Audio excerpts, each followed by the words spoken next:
Podemos pedir a intercessão de uma beata que ainda não foi santificada? É o Fábio Kubica, de Botucatu. A pergunta do Fábio é se a gente pode rezar para um beato antes dele ser canonizado. E a resposta é sim. A resposta é sim.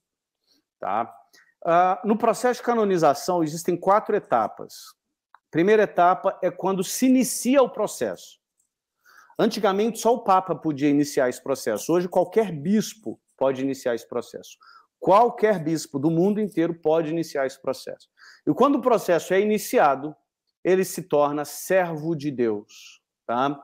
Servo de Deus. Então, por exemplo, lá no Rio de Janeiro, a gente tem o processo de canonização do Guido Schaeffer. Guido Schaeffer, se você não conhece a história dele, conheça. É uma história incrível.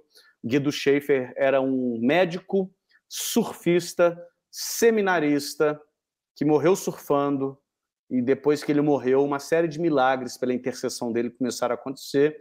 Então já foi aberto o processo de canonização dele. Então o Guido é servo de Deus. Quando começa, é servo de Deus.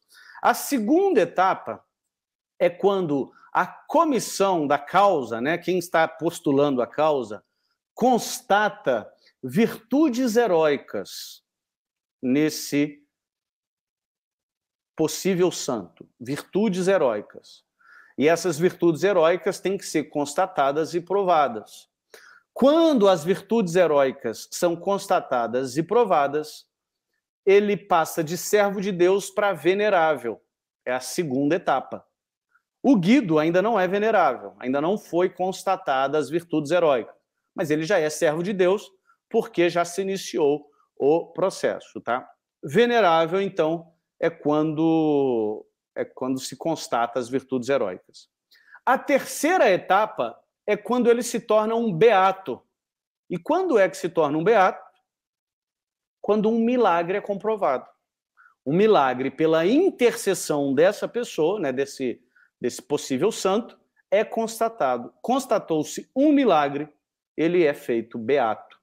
Ou seja, ele atingiu a visão beatífica.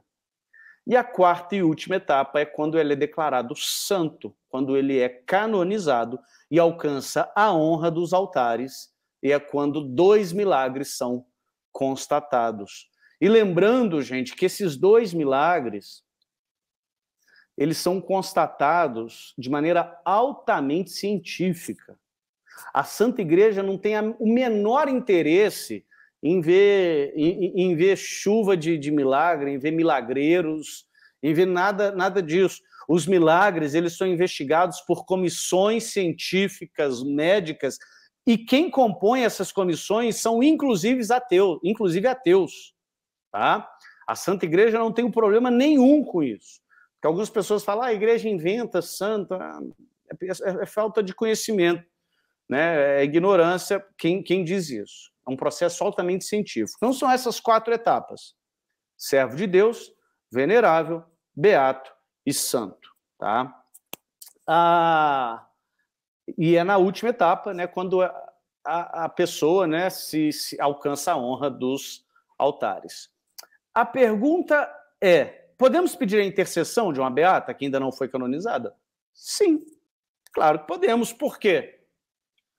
Porque justamente pela intercessão dela que acontecerá um milagre que confirmará que ela deve ser canonizada. Entendeu, gente?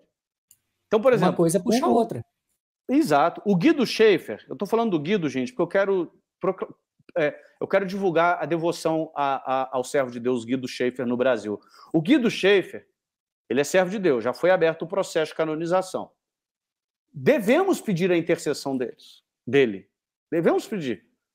E se acontecer um milagre pela intercessão dele, tem um e-mail lá da Arquidiocese do Rio de Janeiro para você mandar relatando esse milagre, que a Santa Igreja vai investigar. Então você pode, na sua devoção pessoal, pedir a intercessão do servo de Deus Guido Schaeffer, ou de outros beatos, ou veneráveis, etc, etc, etc. O que não pode é fazer uma imagem de Guido Schaeffer e, por exemplo, dedicar uma igreja a ele, porque ele ainda não foi canonizado. Ele não foi... ele ainda não alcançou a honra dos altares. Mas o dia que ele acontecer, e vai acontecer, tá, gente? Assim, eu não quero cantar a vitória antes da hora, não, mas a história do Guido é fantástica. E a gente tem visto milhares de relatos de milagres por intercessão do Guido Schaeffer. É só um exemplo, mas a resposta é sim, tá? Por lógica, eu ainda faria outra coisa. Por que não pedir uma intercessão de uma pessoa já falecida, que a gente sabe da história de vida daquela pessoa, né? Que ela tinha uma vida virtuosa? Porque, pense comigo, se no mínimo essa pessoa estiver no purgatório, ela já está salva. Sim. Ela já é amiga de Deus. E se essa pessoa, que não pode pedir por ela mesma, pode, de repente, interceder por nós. Sim. E a gente...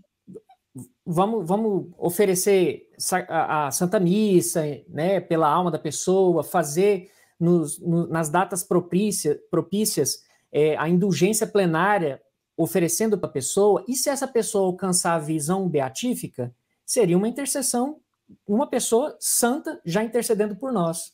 Sim. Então, não nos custa nada, de repente, pedir pelos nossos... que a gente tem esse conhecimento de uma vida virtuosa. Você acha que esse pensamento dessa lógica está certo ou está errada? Eu acho que está certo, porém, existe um debate teológico. Eu amo teologia, gente, eu amo elaborar a teologia. E isso que o Edson pontuou é um debate teológico. Qual que é o debate teológico?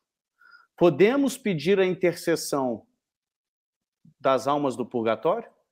Aqueles que estão no purgatório, porque a gente sabe que quem está no purgatório já está salvo. E o purgatório só tem uma porta de saída, o céu.